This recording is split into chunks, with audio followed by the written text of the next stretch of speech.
Welcome back, fellow football fanatics. This is College Football with Sam, and joining us here today is Kris Drew from Menace to Sports, and he also has a new channel, kind of a project of his that he is working on that just hit 1,000 subscribers in less than a month. So congratulations there. How can the people find this channel? It's just a baseball channel, Kris and Pat on YouTube. I just do little like baseball essays because, baseball and boxing in my spare time is like what I really love, and preparing for an off-season Sam. So I figured I would get a couple of videos out and like do a little side passion project for the baseball lovers out there. Awesome. So if you love baseball, which personally I don't, but I do want to watch his stuff anyway because it's pretty good, check out Kris and Pat on YouTube. Also follow Kris Drew on Twitter. Follow Menace to Sports on YouTube and Twitter. Just search up Menace and then 2 spelled as the number sports. It'll come up that way.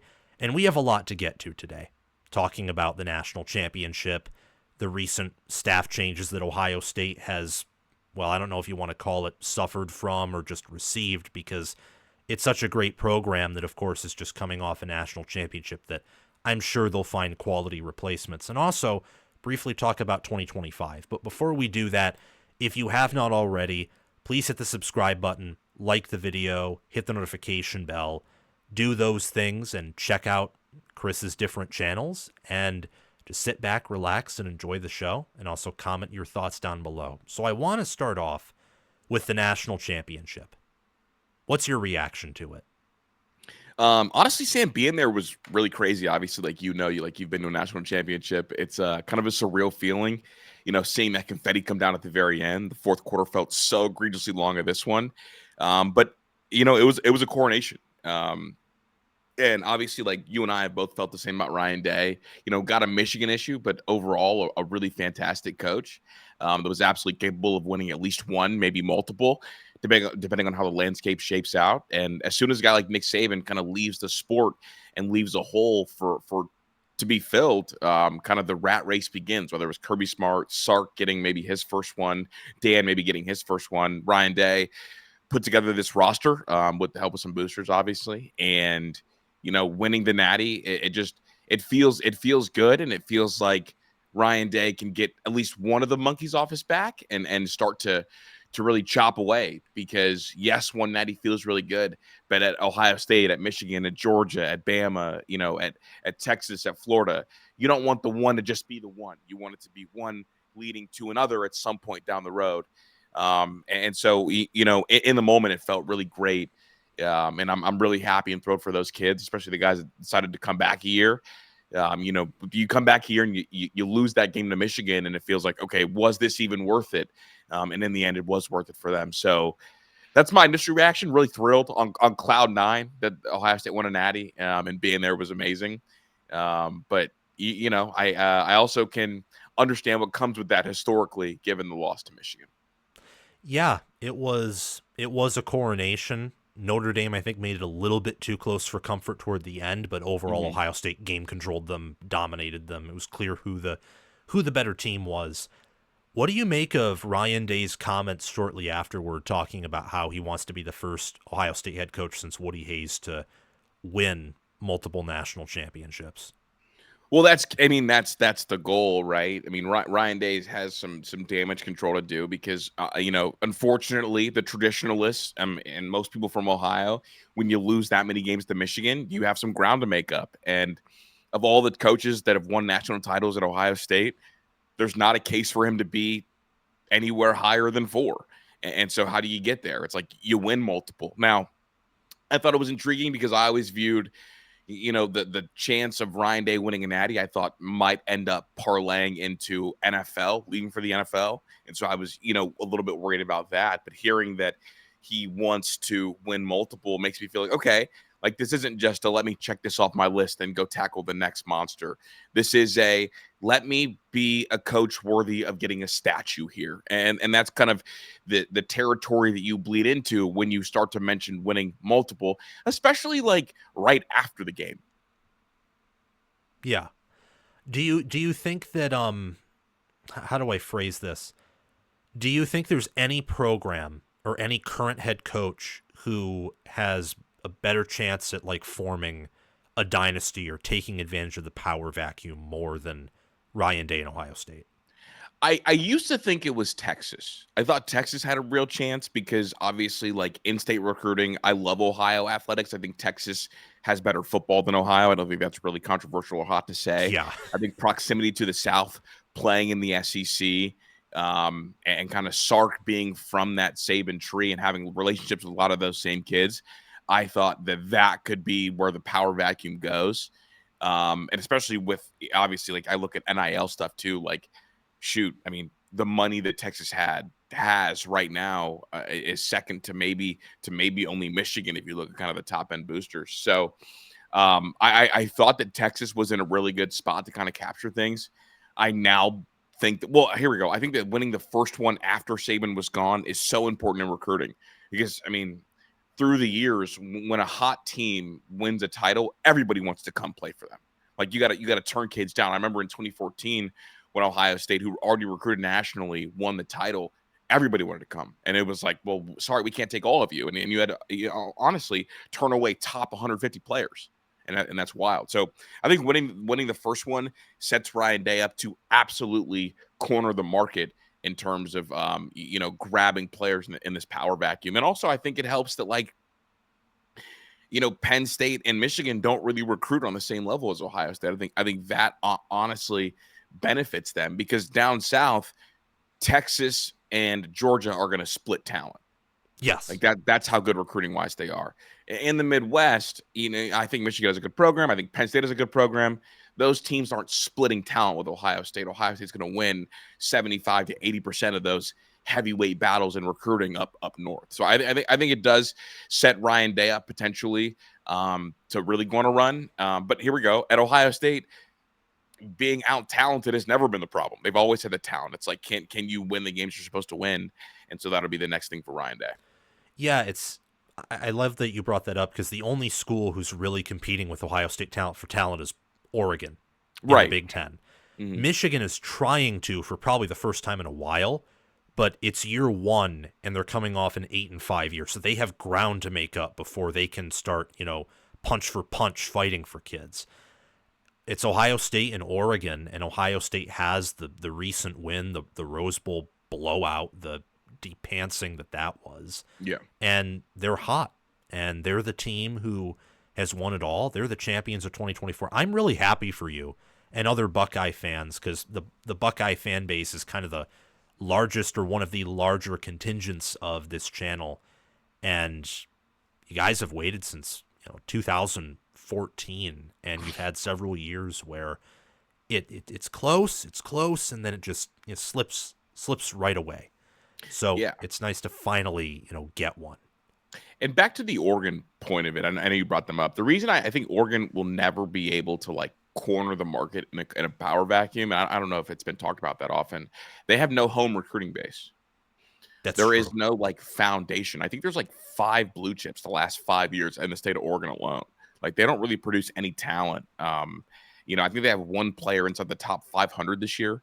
So like when you look at Oregon, like there's not that home recruiting base. Like for Ohio State, like I can go get like my Bryce West. I can go get guys from home and then also go attack nationally. Michigan, there's great high school football in Michigan, and honestly, they've been able to build their base that way. Pennsylvania, there's great high school football there. There's not great high school football in Oregon. Yeah, they have to rely on California. In USC, you have to bleed down in California, and really because of that, you're almost at the mercy. Because whenever USC figures it out even a little bit, those kids are going to all stop going to Oregon. Yeah, like it'll take USC being down, Oregon, writing bigger checks, and maybe if USC figures it out, but Oregon's just like winning it all often, that could be a different conversation. But they still have yet to get that first. And also, California feels like a state, like a mercenary state, right? It feels like all the big schools, the Georgias, the Texases, the Floridas, can go into California and take kids. Now, I know Oregon's done a really good job of kind of taking a large portion of those kids, but in no way can you corner the market in California. No, the state's too big, and too many coaches have relationships there with like strong footholds and into that. It's like Florida, wouldn't you say? Can't really lock down Florida. No, you can't. Florida's impossible to lock down because not only are you competing with the 3 Florida schools, excuse me, you're also competing with Georgia and Texas, who also raid Florida. Now, here's the interesting with Florida. I think in current landscape, and this might be a bigger thing, I think only one team in Florida can be really good at a time because you're always going to split talent there, and it's too much to have 2 good teams in Florida. And so I think they're on like a little rotating circle right now. Interesting. To see who can be good in the state of Florida team wise. Yeah, that makes sense. Perhaps a topic for another video, but I'd be curious to hear your thoughts on like which Florida program moving forward you think is in like the best position or something.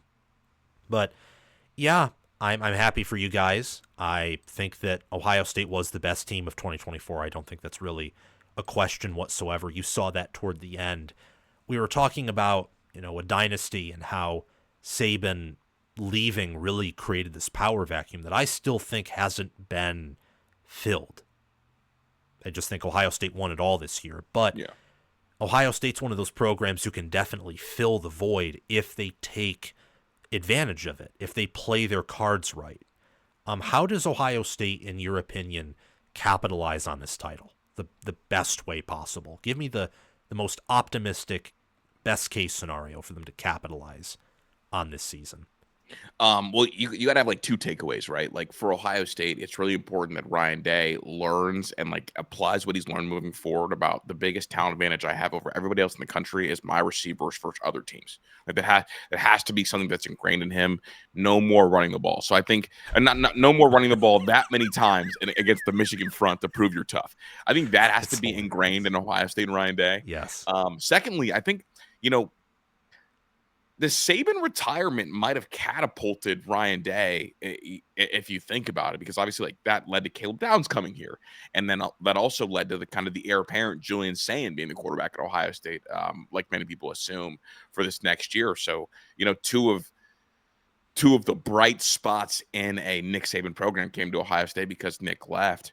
But it has to lead to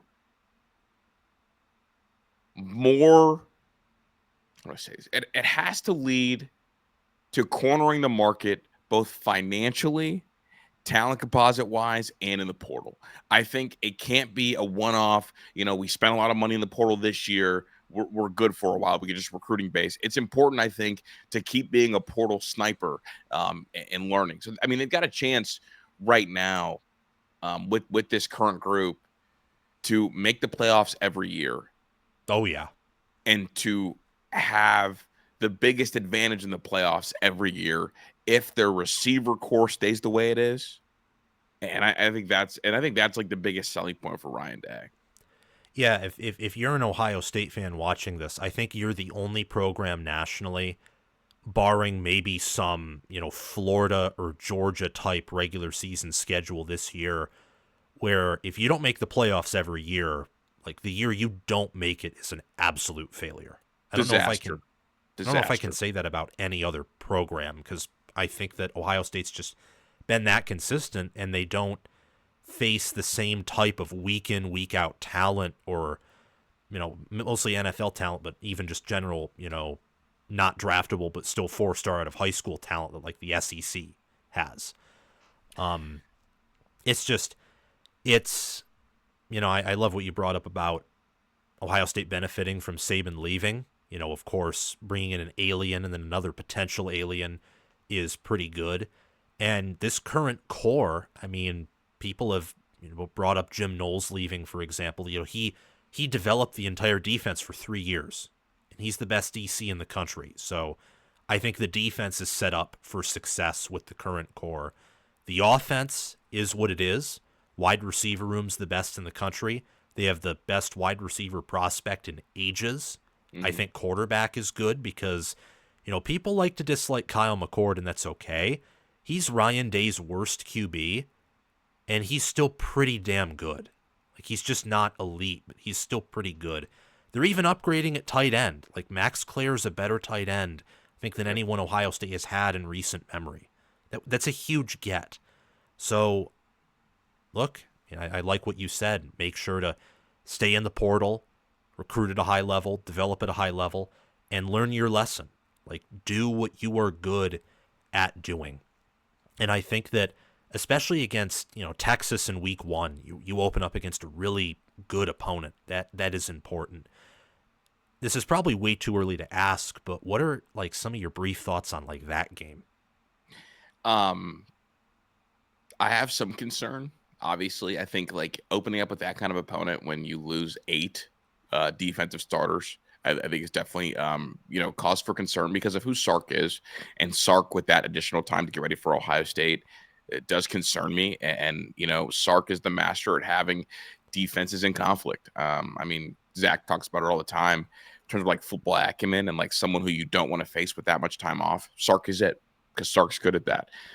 So that paired up with Ohio State losing 8 starters on defense and their DC, I think things could get tricky. And then on the flip side, if it does get tricky, you're going to ask, first-time starter, redshirt freshman Julian Sand to win you a shootout early in the year. So just quite a way to drop Julian Sand off into his time as a starting quarterback. So I've got some concerns. I am glad that game is in Columbus, though. I think that's really important.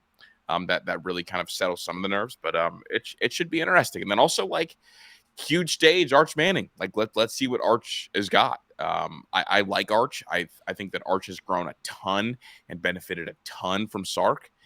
But really kind of his role was relegated to the Wildcat guy for Texas late in the year. So, and that's not something I ever thought I would say about a Manning. And I'm a big Manning guy. Love Eli. So that game concerns me a little bit, just because of that Texas team is going to be able to stack up with you at least relatively closely, talent for talent, and they're relatively young, especially on the defensive front. So that'll be an exciting game. That kind of as we move through spring and move closer to football season, I'll absolutely be keeping close tabs on everything on both sides. Oh yeah, that's a game I'm very excited for. We're blessed to have that is a week 1 game for sure, along with all the other exciting games that take place that weekend. So I want to move on. Speaking of losing the defensive coordinator, what was number 1, what was your initial reaction to Knowles leaving? And then number 2, who do you think should replace Knowles? And number 3, who do you think is replacing him?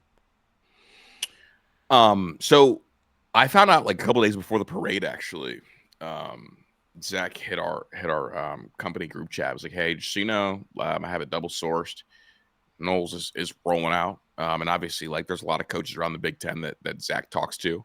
And so someone dropped that for me, and he wouldn't got it confirmed. Ended up being right. And at first I was like, wow, like there's got to be something going on, because there's no way, a coach that just won a national champion is going to have the best defensive player in the entire sport return for his final year at, your position of expertise. We're really locked down. You shut teams down. Everyone's celebrating you. There's no way you leave for essentially a lateral position, because I mean, being the DC at Ohio State is a better job than being the DC at Penn State, no matter how you slice it. It is just simply a better job, unless you feel like you were limited because of like the reported rumors between him and Larry Johnson. Also, there was like reported friction between Jim Knowles and Ryan Day, and I think that might have played a part in it. But back-to-back years, if you're Ohio State, like losing a position coach to the same job at another school that is your direct rival, or a Big Ten opponent, like obviously losing Tony Alford the year before to Michigan, and then losing Jim Knowles to Penn State, and really the money being close enough and able to match if you're Ohio State, because you are Ohio State, it's definitely a little bit of a gut punch. Definitely a little bit of a gut punch. So that was my initial reaction. Like, dang, like I wasn't ready and wasn't excited about that, because I was excited about Jim Knowles and this young crop in his defensive room that was kind of the defense room that he finally built. So I was pretty bummed. There was a lot of names out there that I was really interested in. I like Pete from Texas. I always botch his last name, so I'm not even going to try it, because my stance was, if someone's going to go big fish hunting and hunt your DC, go big fish hunting somewhere else. Yeah. I like the idea, the discussion of potentially going to grab Pete Golding. I like Pete Golding. I feel like that Ole Miss defense generated a lot of sacks, a lot of chaos, and that's kind of my style of defense. And then additionally, The idea of taking another thing from Lane Kiffin because of money absolutely was something that I love because I love being petty, and I am here for all the Lane Kiffin meltdowns. I I mean, don't we like took Lane Judkins, Kiffin. He's just took James Franklin with a Igbinosun. visor. Yeah. So I would love to take Pete Golding, but I think it's going to be I'm 99.9% sure that it's going to be Randy Bates from Pitt. And I'm expecting that to get announced at some point in the next 48 hours officially. I know it's being rumored out there. Another DC that does a good job creating chaos, an Ohio State alum, had the game against Kyle McCord where that defense had 5 picks and 3 pick sixes before the half. Nuts. So, I mean, if you like turnovers, if you're an Ohio State fan, you should be thrilled. So that's kind of where I'm at with Jim Knowles. And, you're walking in and you've got a spring to get terminology down and to get these guys ready because you've got the big task. You got the big man mission with Sark coming to town game 1. Yeah, I couldn't believe it when I heard it. I'm like, is this actually happening? Because it was all buzz and it was all smoke with Knowles leaving. And typically when there's a lot of smoke, there's a lot of fire. But my thought process was, being the DC at Ohio State's a better job than anywhere else. You finally got control of the defense, at least rumored-wise. You finally got control of it. I mean, he was running a lot more 3-3-5 stuff at the end of the year than ever before at OSU. And you have a young crop of guys, yeah, but you get to build them. You did build them, and they were no doubt going to be good. They're still going to be good no matter who they hire, in my opinion. But then when it turned out to be Penn State, I'm like, are you kidding me? Because it's Penn State and it's James Franklin, and James Franklin has not beaten Ohio State since I was 14 years old. I'm in my 20s now, so I don't even remember that game because I wasn't into football at that point. So that was shocking. Big move, big get for Penn State. I think ultimately that said more about Penn State than Ohio State, because yes, it's a loss for Ohio State, but they're still very talented. They're going to hire at least a good defensive coordinator. I like Ryan Day as a head coach. I think he's elite. It just said that Penn State's willing to invest and do whatever it takes to win. So good for them. I like the names you brought up. I had Pete Golding on my list. I didn't have Pete Kwiatkowski on my list because I just thought Texas would just pay him whatever it took to bring him back. And see, here we go, Sam. So that's why the reason I had him on my list is because I would have said the same thing about Penn State and Jim Knowles. Yeah. Like when that happens to me, you're Ohio State. Everybody has to be on the table. Exactly. Like make them say no. Make everyone say no. I love that. I think that's what they should do, even with the offensive line coach position. Like go out and look at Joe Rudolph or Kyle Flood and like make them say no. Kyle Flood's my first call. Like you call him, and I think something to be said, I guess, in the psychology of coaches. When that Ohio State job opens up, I want every coach in the country to be like, shoot. Like, yeah, do I gotta go meet with some? Do I gotta go meet with boosters and get somebody to raise? Like, shoot, here we go. Like, I want people's heart to drop when that Ohio State job opens up, because any good coach in your room, if you really value a coach, I want you to feel like, oh shoot, Ohio State could come calling. I don't want you to feel like, oh, like we're Texas, Ohio State would never dare call our guy. Oh, I'm Georgia, Ohio State they're not gonna. I mean, we're Georgia, no one's gonna leave for Ohio. Like, I want everybody to be like, hey, like, are you happy here? Like, I want it to be that instead of the arrogance. Yeah, I think sometimes Ohio State operates with arrogance a little bit. You want fear. You want fear to strike people when there's a job opening, rather than, yay, they're the nation's number one DC left, or like you're not going to come after my guy. Rather, the nation's number one DC left, but they're going to get number 2. And what if my guy's number 2? Yep. Like if you value your guy, it's like yeah, like that's how I want. Because honestly, like when that Penn State job opened up, I'm arrogant. I'm very arrogant. The thought of Jim Knowles going there didn't even cross my mind. It didn't cross my mind either, because as an objective analyst, it didn't make any sense. But then eventually, when smoke started to build, and I realized they were waiting weeks after it was clear that Allen was gone, like, they're either Penn State's delusional and thinking they're going to get him, or there's, actually something there. Well, But I thought Tim Walton could have been a candidate. Like I thought it could have been somebody else. yeah, not it was so weird. But that's kind of it's something that I like and also don't like. The fact that the new era of college football, like I don't feel like this, and maybe I'm wrong because I'm a younger fan. I don't feel like something like that would have happened 10 or 20 years ago. Like Penn State literally took all the chips they had and just kind of shoved them in the middle of the tables. Like, come on, like come over here. And it's Penn Yep. State. It's not a national championship caliber program, at least yet. They can win it, but they haven't won it all. And it's not like they've been a defense away ever. Like they've been a receiver or two away. So that's why I guess it was weird because like with Ohio State, when he left Oklahoma State to Ohio State needed to fix their defense. Penn State's defense doesn't need fixed. They're very good. No, absolutely, which is why I think Penn State's defense will be awesome next year. Yeah. But it's the question of, will Devontae Ross pan out? Will Kyron Hudson pan out? And if they don't, I think based off of all they're returning, they're still going to be better than they were this past year. But can they reach the next level? Like, that's going to be tough without one of those guys becoming great. And Becoming, a first-team All-Big Ten caliber player. yeah, exactly. I also had like Mike Tressel on my list. Just Me too, dude. I love the Trestles. Like the Trestles are. I mean, he had awesome defenses at MSU when they were basically Iowa. Wisconsin's defenses have not been their issue. It's been more so their offenses, I would say. And Luke Fickell I don't know why he did that, but it is what it is. I even thought that Luke Fickell might even be a candidate. You think it's not going to work out at Wisconsin, just go back and be Ohio State's defensive coordinator, rehabilitate yourself, and then shoot yourself back out of the cannon. Kind of like Chip Kelly at UCLA. Like, exactly. Switch up. But Randy Bates, I think, good DC. This is something that when it's announced, I'll react to. But I wonder how that's going to work out, because from what I understand, it's a decent schematic change, and his defenses at Pitt they've been chaotic and very good at being chaotic.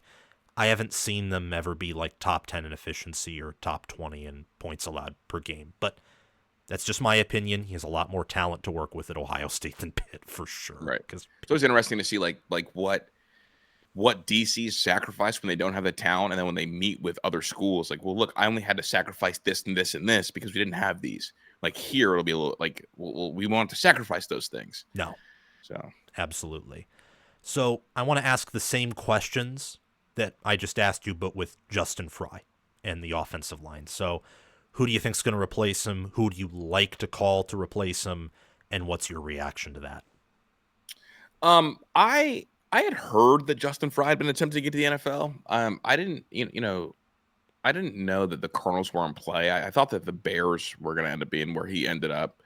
But I do know NFL teams were really interested in him, given the job he did with several injuries on this offensive line. And down the stretch, honestly, like offensive line coaches that are really good, when they get more games to prove they're really good, their stock's gonna get really hot. And that's kind of what happened with him. And now he's reuniting with Paris Johnson out there in Arizona. So I love Paris, and I love Justin Frye. I think that they were really fantastic together, and I think he's a really fantastic offensive line coach in totality. Recruiting was not his strongest suit. I don't think he particularly enjoyed it. I think he wanted to just coach linemen.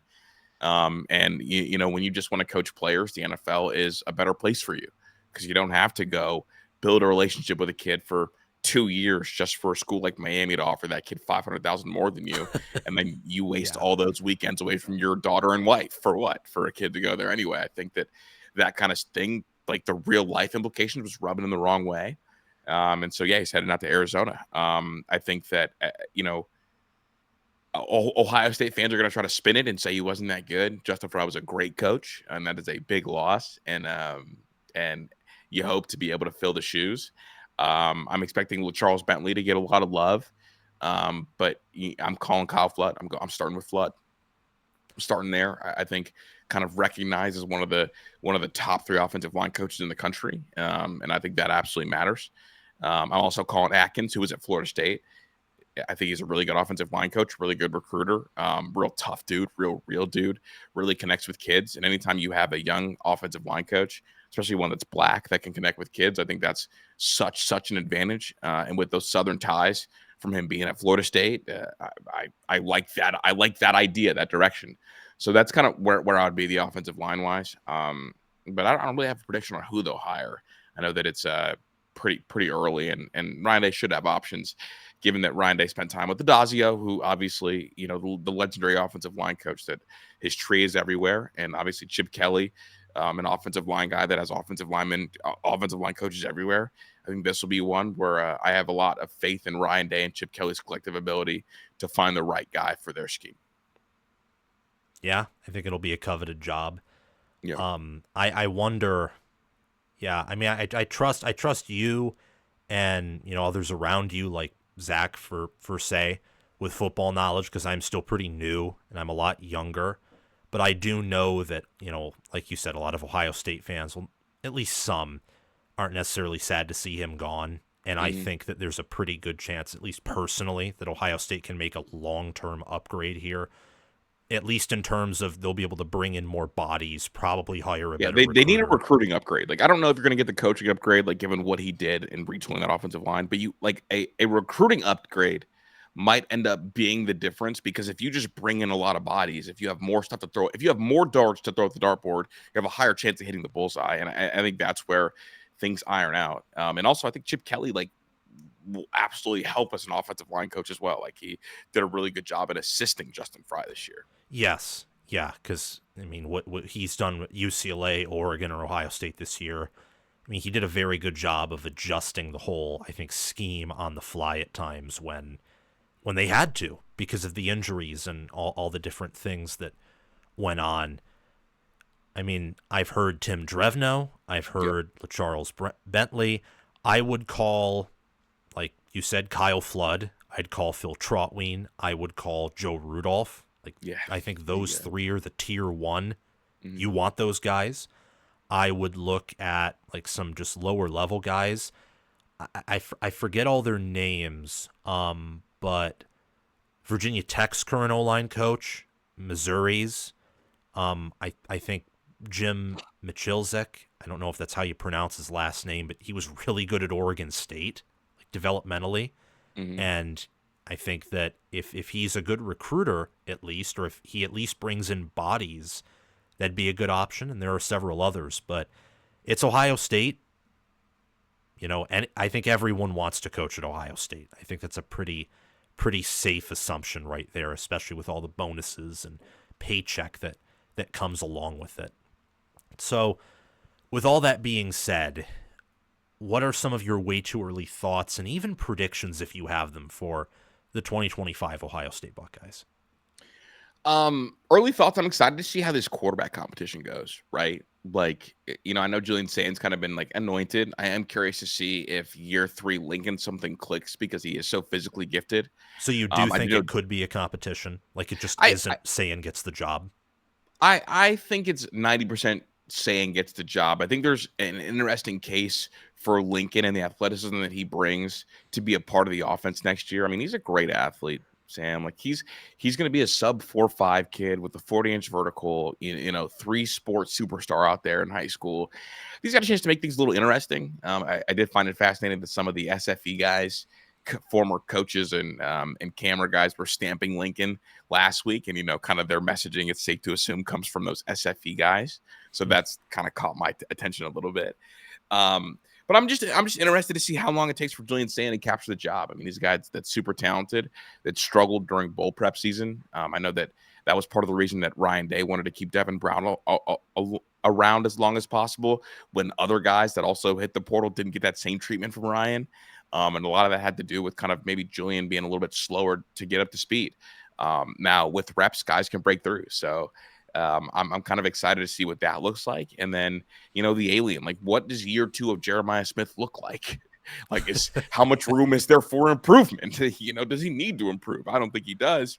But boy, if he does, like, holy smokes, you're talking about, DK Metcalf as a senior, as a sophomore for Ohio State. So If he improves, do they ever score less than 20 points again? I don't think so. I mean, Sam, I'm fully expecting to see a recreation of that Calvin Johnson photo in the red zone against the Saints, where it's basically like Superman punt coverage, two guys on him, like you're not going to catch this ball. I mean, I don't know if you're a Lions fan, Sam, but like that year that he had 1,900 yards, he only had like 6 touchdowns. Yeah, because the Lions sucked outside of him, right? Yeah, they were so bad outside of him. But it became like, all right, Calvin Johnson's going to get a bunch of yards. We just can't let him score. Was kind of how, and I think that other teams might approach Jeremiah Smith that way. I like James Peoples a lot as running back 1. I know they took the kid from West Virginia. His mind is slipping me right now. C.J. Donaldson. Yeah, there it is, Donaldson. But I'm fully expecting Peoples to kind of be a force in camp and kind of be the lead guy, because I think he does have some plus traits, and I like the lower body paired with the vision. I think that he's got a real shot. I wouldn't predict this Ohio State team to go back to back. I think that their ceiling is 11-1. Their floor is maybe 9-3. Interesting. But they're going to be a super dangerous team because they're going to have a super dangerous group of players led by Jeremiah Smith. And they're also going to have the single best defensive player in all college football, I think, in Caleb Downs. So they have a chance to be boom or bust in next year's playoffs, assuming they make it. But they're a team that's going to give Ohio State fans a lot of anxiety through the season, given kind of all the changes. And then obviously, like, Ryan Day's got a lot of hires to make. And so he's got to go 1 for 2 on hires if you even want to think about, returning to the Final Four. Yeah. Think that's a excellent assessment there. That's a lot of things that I have to think about too. Thank you for giving me some extra content that I get to talk about now. Get to make more videos on all that stuff. I want to go back to the QB competition because I do follow, obviously, football, and I study all these teams, but Lincoln Keenholz, all I remember him from is the Cotton Bowl, when he was thrown into a very unfair situation because Brown got hurt. Marvin Harrison Jr. opted out. The O-line was a mess for reasons, and Missouri, just was the first team to kind of wake up and win. It was kind of more of a scrimmage than anything else. So you said sub 4.5, 40-inch vertical, freak athlete. Like, yeah, those are all verified. Yeah, verified numbers. Like, stamped them. So do you think that naturally he would then almost fit the Chip Kelly offense like better? Well, that's what I think is intriguing. Julian Sand is a better thrower of the football. But Julian Sand, I think, sometimes can be frustrating because he'll have like the really, really wow throws, like in practice, really, really wow moments. And then other times it's like, that was really, really bad. I mean, he came over for the Tennessee game and had a skip pass, and we didn't see him for the rest of the postseason. Obviously, it's the postseason, but I think now, like, Lincoln has size. He's been around the program a little bit. If your goal is not to mess things up, he might be interesting. And you would think if you trust Ryan Day, the developer, he could get at least something out of him. And it might just be kind of the red zone packaging stuff. I don't know. I think that Lincoln will play a decent amount this year is what I'm anticipating. And I really think that maybe he'll be used as the one to push Julian Sand. But I do think it'll be more of a competition than a lot of other people out in the world suspect. Well, thank you for that. That is valuable information. Sand isn't all that mobile, right? Like, he's closer to, let's say, Kyle McCord in terms of mobility than Will Howard and Stroud. Yeah. So he's really little. Like, he's a little guy. Okay. I know what he's listed out or whatever. I've seen him stand next to other players, and he's just a smaller guy, smaller stature. He did tie Will Howard for the longest run by a quarterback this year, 19 yards. So he's got some movement ability, maybe like a step or two faster than Kyle McCord. Okay. But definitely not someone you want running around because of the size. Like, you'd honestly prefer him to, if it is running around, it's like to escape the pocket and hit somebody quick. It's not like, okay, like, let's call like QB power, let's a QB sweep with him. And that's some of the stuff that you can call with a guy like Lincoln. Yeah. Like Howard was a big guy, a lot of muscle, a lot of power. Mm-hmm. Like, you saw that on those like runs. Like, he kind of looks like a fullback with those runs. So that's very intriguing. I also do think that so James Peoples at running back. What do you think his ceiling is, especially since he's going to be what, redshirt freshman or maybe Yep, true redshirt freshman. sophomore? Redshirt freshman. Okay. I like him a lot, man. Like I like him a lot. I think that like he's got a good amount of power. He really impressed. His feet impressed me. Kind of his ability to pick his way through holes. I know he had some fumble issues in practice.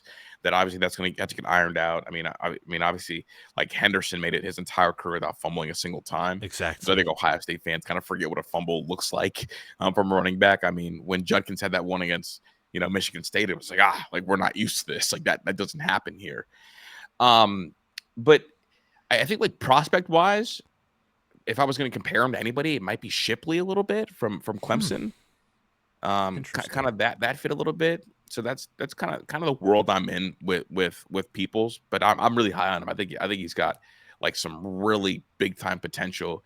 I mean, I think this offensive line could be tooled out to be pretty good in the run game. So I like Peoples a lot. I mean, I think it's going to be a good dynamic. I think Peoples is more athletic than Donaldson, so Yeah. you'll see some more of the home run stuff. But obviously, like the kid from WV's got some power, hard to bring down. Big Yeah. kid, big kid. Yeah, Donaldson's like the total power back. Like Yeah, you're not going to we're not going to give up TFLs with you in because you'll just fall forward for 2, 3, yeah. 4 yards. Like Like you'll be we're the not expecting the security house back. call, but you're going to keep us on schedule. Exactly.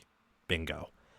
I do agree with you that like right now I wouldn't pick him to go back to back, especially with them losing Knowles. When they brought him when I thought the entire staff would stay together, I kind of was thinking at the back of my head because Penn State is Franklin liability, the receivers are a Mhm. liability. Notre Dame just I don't think is there yet at certain spots. Georgia's iffy. Alabama I think still has another year or two of DeBoer getting his players, and then Texas loses a lot of guys. So it was a really fascinating thing. And I still think they can obviously win it all. I mean, when you have 2 alien players, probably more because they're just those who we don't know yet as being that caliber of good, and the stacked roster and the elite coaching you have, of course, it's possible. But there are going to be areas of drop off because of all that is lost. And if there isn't, then Ryan Day's probably the best head coach in the country and probably has the best staff in the country. That would be pretty incredible to lose Would be. all of that talent and then, well, you're 16-0, your average margin of victory is even bigger, and you beat Michigan and you won the Big Ten, and that would be insane. But I think with like Jeremiah Smith and Caleb Towns and really just every player on defense, if I'm going to say Knowles is the best DC in the country, that means when he's brought up players for 3 years in a row, they're going to be good even without him, in my mind. Hmm. Like, think Michigan with Wink Martindale. All those players that he didn't develop a lot of them were awesome because of the previous regimes. So I'm excited. I know that I think everyone might need a little bit of a break from college football because of how long the season is and you like the process to be what it is, but I'm excited for 2025 already for Ohio Sam, State. I'm sorry to do this. I just got a note. Chip Kelly just accepted the Raiders. Oh my OC gosh, job live? We have just now. live breaking news thanks to Kris Yeah. Drew because that would. Yes. Well, I didn't break it. Schefter just broke it. Oh, okay. Yeah. Yeah, I meant to So say that. breaking is in your Oh, whatever. right. Yeah, no. Per Schefter. Wow, this is crazy. Definitely not a part of our show notes today, Sam. But Yeah. back to the NFL. Eagles head Raiders. coach Chip Kelly is being hired as the Raiders OC, per himself and Pete Thamel. Wow. Okay, so that's something that we can do on the fly right now before we get off. And this will be good content because this video will be dropping shortly after we record. Who should replace Chip Kelly? Like, just start Oh, naming people. oh hell. Well, my first. Here we go. I have had a football man crush on Garrett Riley for quite some time. Do it. Garrett Riley. That'd be awesome. So I would offer him the world. I would do everything I can to get him away from Dabo Sweeney. If you want to be a head coach in the next 2 years, come on over. And we are now giving you the opportunity to work with Jeremiah Smith for not 1 but 2 years. So that's my first call. There's a lot of really great OCs out there, but I have had personally a, a, a football man crush on Garrett Riley. What he did at TCU, I thought was amazing. I think that, he's kind of put in binders by the famous Dabo quote. He's not here to run Garrett Riley's offense. He's here to run my offense. But that's the Clemson offense, excuse me. But that's who I'm calling first. And honestly, like my mind's kind of spinning right now. This is something that I knew was had potential, but I thought that when things quieted down, maybe that the NFL passed him by. Well, just kind of reacting live to it, Sam, trying to soak it in. Yeah. Yeah. Oh my gosh, Garrett Riley at Ohio State. That would be terrifying. That would be, because look, I've been critical of Frye. I think next year Ohio State's offensive line is going to be like total rebuild, barring they hire this amazing coach who can fix everything. Because depth might even be worse due to 6 guys leaving, portal and NFL guys combined, only 4 coming in. Or no, 5, 3 recruiting, 2 transfers. But Riley has worked with like TCU talent offensive lines. Correct. Or Clemson O-line before Matt Luke. Like, not very good. At least Luke Montgomery and Carson Hinsman, and like, they're 4 stars. Like, Ohio State's issue was depth, not like starting caliber talent. He would know how to work around that. He would know how to get Smith the ball. And what he did with Duggan, what he's done with Cade Klubnik. I mean, Quinn Johnson ended up being a first-round draft pick. And look what he's doing. Yeah. Drop. Like, they got Butterfingers in the first round, man. But it's a meme, so I know it. Yeah. It's just, that would be a thing of beauty. And look, I'm obviously a Michigan fan, but I'm a fan of good football. That would be good football. Like, meshing him with Day's system would be incredible. Would you ever consider calling Kotelnicki, like, to get back at Penn State, and also because Kotelnicki's like that ultimate good? Get back. Yeah, I'm calling. Here's the thing. I've also had a football man crush on Kotelnicki for quite some time now, dude. My favorite set was the Daniels beam backfield set, when they would line up their backup quarterback in the backfield, and they would do the zone read, and then if it was a give, Beam had the option to throw the ball downfield as like a running back position. Like, that's what got me. I am obsessed with Kotelnicki, and obviously, like, I've got a good relationship with Brad Mandler, and that is Drew Aller's quarterback coach. And so, like, I just hear great things about Andy. So yes, like, Coach Kotelnicki, make the call. Like, cool, James Franklin, you want to take one from us? We're going to take one from you. And we're going to give him some receivers to work with as well. He doesn't have to scheme the whole playbook up for one tight end the whole season. Yeah, just some names that I'm going to shoot out, and I'll make a video on this probably tomorrow. Andy Kotelnicki, Garrett Riley, make him say no. Brennan Carroll from Washington, I think that'd be a slam dunk hire, and it's a lot more probable because Washington is nowhere near the resources that OSU does. I'd have to think of others, but Jason Candle, if you want to take a head coach, kid, not a kid, a up and coming coach, rumored linked to a bunch of jobs almost every other year, has really strong ties kind of in that area. If you are anticipating getting into more recruiting battles, Ohio State versus Michigan in that area, he's great out there. A good offensive mind, obviously, like, got DeQuan Finn stock through the roof, who ended up getting benched at Baylor. And they actually upgraded a quarterback. So I think you give him a call, and that also handles your, he coaches quarterbacks too. So it's just like more room for guys to kind of learn and grow. So I think Candle's a name that will get some interest. For sure. That is, wow. Breaking news. That's that is a thing. That's a thing of beauty. But yeah, that is going to be the most coveted position. Like, that's Ohio State DC, very coveted for sure. Same with the O-line job, because again, it's Ohio State. But running that offense, that is going to be that's the number one job on the hot board. That's easily. The Ferrari, man. That's the Ferrari. Yeah, you get to work with Smith. You get to boost your stock. You get to get into head coaching conversations. It's just, I don't know who wouldn't want. Oh, this is interesting. Although this is probably a no, because I don't think Chip Lindsey's obviously an elite OC. Steal Michigan's OC. Yeah, I don't think he'll take that route. Yeah. Yeah. You can do better than that. No hate to Chip Lindsey, who I think is obviously much better than I already blocked his name out because he was so bad. Kurt Campbell. Yeah. But still.